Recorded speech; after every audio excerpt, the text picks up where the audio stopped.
Hello, beautiful people. How's it going? It is December 23rd, almost Christmas Eve, 2025. Again, as always, take what resonates from my episodes and leave the rest. Hopefully, though, you gain some different perspective on whatever it is we are talking about. And apparently, yes, I have been scrapping a lot of episodes again, and I really don't know what's going on specifically with me with that. It's not like I'm being cautious of what I'm talking about or whatever it is. I really don't know what it is. I think it's not I think it could possibly be the fact of the change of trying to simplify really dear topics to me, and trying to wing it just doesn't really work. So maybe if I'm talking about nonsense, right, or my daily things, or maybe a funny story, if I ever have one again. Actually, sometimes I feel like I have lots of funny stories, but nothing worth really jumping on here for. Anyway, okay, so let's get right to it. So this doesn't actually, I wanted to bring this up, current events, because it kind of does have to do with what I want to talk about today, and just so that to let you know before we move further what I'm going to be talking about. Um, is so you don't have to wait till my 20 minutes in. So basically, again, okay, it's always coming back to personal empowerment and mindset. This is attitude, this is everything, right? Perspective and perception. And it is a conversation that I had with somebody the other day, and it all came back to explaining or kind of giving another reason why personal empowerment, it's not that, I guess it's why I think it's important, or I kind of, I guess, like to talk about it like that, like instead of like why personal empowerment is so great and how it works for me and I love it and I never knew, what it could be like. It's more so like just to kind of show you what can happen as a result of it and what it can do for you and how you could apply it in life, because a lot of people wouldn't believe. I mean, there's a lot of things that hold us all back from being empowered, right? And kind of taking control in areas of our lives that we might feel like we are weak. And the weak, when I say that, I mean not the being vulnerable weakness sort of a thing, which I don't even view that as being weak, but standing up to family members and friends and bosses, people, something where you're very, maybe inside, you actually do have some deep rooted belief systems, right? Or you're an advocate or something, and you have a difficult time speaking up for many reasons, right? It could be fear based. It could actually be lacking skills, right? Social skills, or the words, or don't know what to say. Kind of like the I love you. Like wasn't able to actually say that out loud for a very long time. I don't even know, maybe like 30s. And it was just to come out of my mouth so awkward, and I learned that doing it casually actually kind of helped me, kind of like a joke. So I'm getting sidetracked there, but basically the story is going to be about a conversation I had that had to do with a lady's husband. She's in her 70s, who had passed on, and basically left nothing to her. And this isn't a story about her blaming or anything. I think her attitude's pretty kick-ass. I just didn't get to talk to her very long about it.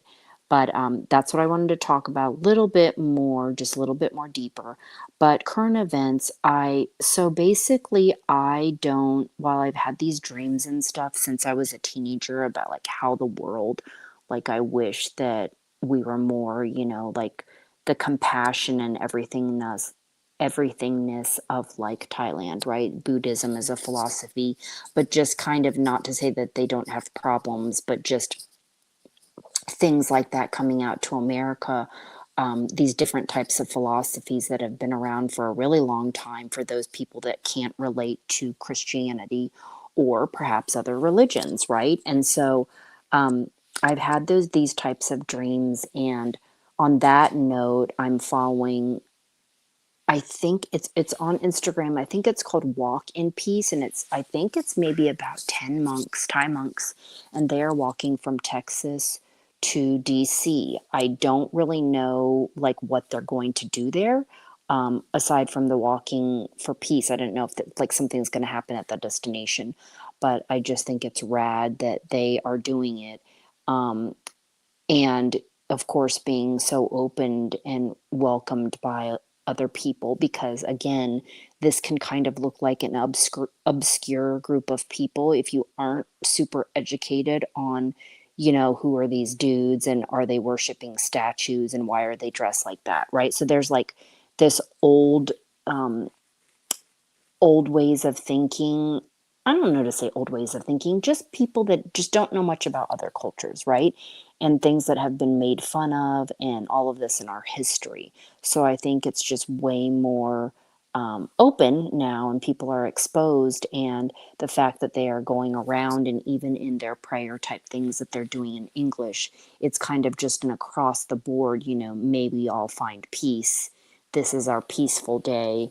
They're like creating kind of like a statement or mantra to kind of, help people stay positive, right? And their story has some interestingness to it that you can look it up you want. I tried to find the article. I think two of them did get injured. I also saw that some of them are walking barefoot. I don't know like how much of the journey, but that's kind of cool. And it's freezing. So I think they started in November. They might be on like day like 60 something now. Um, but one of them sadly did get injured being hit by, I read the story. I guess they probably were walking at night, maybe wasn't the best decision. They did have an escort car behind them, but there was a car from the public, I guess, that was trying to pass them and basically hit that escort car, and it ran into one of the monks. And I guess he was going to have to end up getting a bunch of surgeries on his knee or something that they had said, but instead he decided to have it amputated. And so his attitude, of course, was also rad, just because he's like, well, I'll just give it to Buddha so and so. And he didn't give a care. He was smiling. He's like, he knew that he could go through, something like that, danger that he calls it. But he ended up getting actually a free wheelchair. Warriors, I don't know what it's called, Warriors for something. So anyway, that's what's going on there. So it's really beautiful to see that and people coming together. And I think it's called Walk for Peace, but you can look that up if you're interested. Okay, so normally I don't talk heavily about politics. I'm not actually well versed in speaking in any of it about. It's just that more so like I just have my own opinions, regarding it. I don't really love having to pick a party or anything like that. But I am seeing all of these things out in media. I'm trying to stay off of it and protect my peace because of being an empath, feeling everything that other people feel. But I wanted to bring that up today with the monks' walk, but also that what I'm seeing that I think I was hoping that I would see in this lifetime, but I wasn't sure that I would, is that people actually taking action in these different situations of attacks or guns or whatever it is, right? Because I've always had in my different, I guess, in my mindset, whether it's regarding school shootings or whatever it is, asking, even to myself, why is it taking so long for culture to stand up though and just be talking to kids and people about not only just defending yourself, right? The talking, the physical, the whatever, but we as a people uniting together to basically stomp out these people that are committing, um, horrendous acts or, all acts of violence or whatever, and not being a bystander. And if you have taken self-defense or even are into any of that stuff studying wise, right, boundary setting, you will have learned about this sort of, this topic about, be your own bodyguard. Tony Blauer has a class and has been doing that for years, and all these other people. But there's still a lot within culture where I think because there's so much fear, and I was like this before self-defense, whether it's going to jail, getting in trouble, getting killed yourself, right? And dying yourself, all the repercussions, all these this fear-based thinking prevents us from doing something. And especially, maybe for a stranger. So to me, seeing things that I saw like today, I guess the shoplifter in Walmart that pulled out the gun, I was just happy to see, people taking action. I think it was a security guard, but the point is the kid was sitting on a bench with his girlfriend. I guess I don't know. I don't know the whole details of the story other than they were stealing. Um, came up behind me. Basically, he reacted and responded quickly, right? Where, I mean, I think his back or he was turned away or he was not in the vision of the camera, I don't think, but he just like came up behind and like grabbed, pushed the gun down, grabbed, trying to get the gun out of the guy's hand, but just like, pushing it to the ground. But just the fact that people are doing something and that I saw that, I think is progress. So, like I said, while I don't really talk about these things on here, I'm kind of like in that place of kind of like letting things unfold for something that I've been praying on for a really long time. And that is, again, the personal empowerment thing.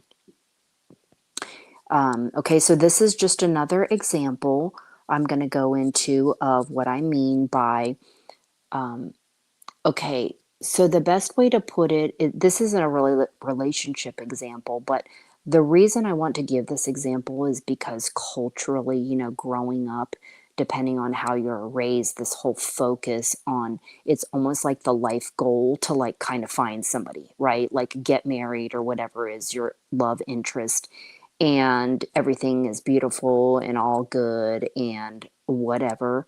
And we have all seen the different types of relationships. We'll just give the example, right, where like maybe one person's super controlling or, it's very institutionalized situation, people that's kind of like how it's always been the whole like your husband or your wife lets you do that. Or I mean so bad to some people like have lost other friendships as a result of their significant, and or if you want to or use the word like pussy whipped or whatever it is, right? So that kind of thing, or like, excuse me, or like I said, the institutional parts of it is, maybe they are, you do everything with them and you're super close, and just this whole model of what a relationship should be like, according to culture. Maybe that person is your everything and you're reliant on each other, and you don't really hear a lot about independence. And if you hear about independence, somebody might say, well, or think like, well, they must not really be in love, because this is what we've seen in culture. This is what people do, when they're with each other 24/7, like, oh, they just must be so in love and just whatever, which in a way is kind of dumb even thinking that, because any too much of any one person at any one time, like we all get annoyed with each other, so this is kind of different and going away from that, right? Talking about how to be personally empowered in a relationship and still be in love. And that's a whole nother show, talking about different levels of love and what does love mean to you and blah, blah, blah, right? Because I also think people confuse lusting with love. And also, so it really kind of just depends. Each relationship is so different. Sometimes people, their number one thing is the sex thing, and what happens after that when that fades, there's different things that happen in people's lives. So just everybody's situation is so different. So this one, I love sharing stories because I've talked to so many people from so many walks of life. And yes, everybody has a story, but you wouldn't believe how much you could relate to somebody. And then at the same time too, you think your shit was bad and you have no idea, and okay, so this story is basically why I think she is amazing, is that we were talking about, so one of my longtime issues is like safety and security in the world. I think I do relate it to or money, like somehow I'm relating to giving me that feeling, right? Is just having it, or my association with it, right? But that also affects my career and like the reality within my career. And so interesting that I would happen to pick an industry where it can be come and go, where somebody you could see one time, you could see a couple times a year, you could see every several years, or you could, again, they just don't seem to stay, right? And I've had a lot of long times as well, but at this point part again, they have kind of all phased out. So, picking a career, so we were talking about the safety and security thing, and I don't really know how it came up, but long story short, I think she's in her mid 70s. Her husband just passed a year ago, and she said he was her best friend. I do believe, while we didn't go deep into the topic, like she did everything with them, so it sounds like they were pretty close. But basically, she said, oh, we were talking about the money thing. Basically, they were loaded, and she didn't get anything. Like, he didn't leave her anything, and she doesn't know what he did with the money. So she wasn't blaming him. She was kind of like, oh well, move on, keep working, and she's not in the best of health, I don't think. I think she would choose to probably not have to work, or very much at all, right? So the point of the story of why I love, and also her attitude, it's kind of like she's not dwelling on it. Maybe she did at one point, but not blaming. I don't think, she's just moving on with it. So this is also an example of not taking things personally. Okay, so you hear this story and you're like, oh, they're BFs and this and they're super close, like, you would think, right? And I'm sure there was love, that he would have taken care of her financially afterwards, right? But we don't know that. So we don't know if he was just, the reason is he just wasn't thinking, right? It doesn't, consumed in his own world, or whatever it is, wasn't a very good planner. We never know the reasons, people. But the example of why I'm saying personal empowerment, not only her attitude, but also the fact of like, have a plan, people, whatever it is. When you have a significant, and having these expectations of them, whatever, to meet and check all the boxes, to take care of you, or help take care of you, to have these handle these certain responsibilities, to do this and that and the other. And it's all, again, putting external, or expecting an external factor, right? An external, your person, your wife, girlfriend, husband, partner, whatever it is, that they are going to act a certain way, right? And that way is, you know, we are expecting them to act or behave a certain way. And it can be unrealistic, right? It's just the same thing, like, if you're willing to work and make the changes within the relationship, don't expect that they are going to stick and they're going to stay. The changes, right? Because we all fall backwards, because we're not perfect, even though, as much as we try to be, even the things that I try to change, I'm like, fuck, like, why do I keep doing that? So that's why the efforting, all of it takes efforting. And, you know, I like to use the word efforting than work. So, that was a lot right there. I have many more examples that I can give, a lot of relationship stuff because I think it's practical. It can be easily applied in many situations that really, like when it comes to couples, why I think it's really important, you know, that personal empowerment piece and getting to that point. Some people have a really strong personality, and I don't think that they have much of a problem. But people that I have met like that, I, I, I haven't seen much compassion from them. So I think that having such a strong personality like that can really impact your relationship, meaning if you're not with the right match for you, it can really be detrimental. Like, not being able to hold it together, you know? So I think it has to be a really unique combination, the willingness of both people wanting to grow.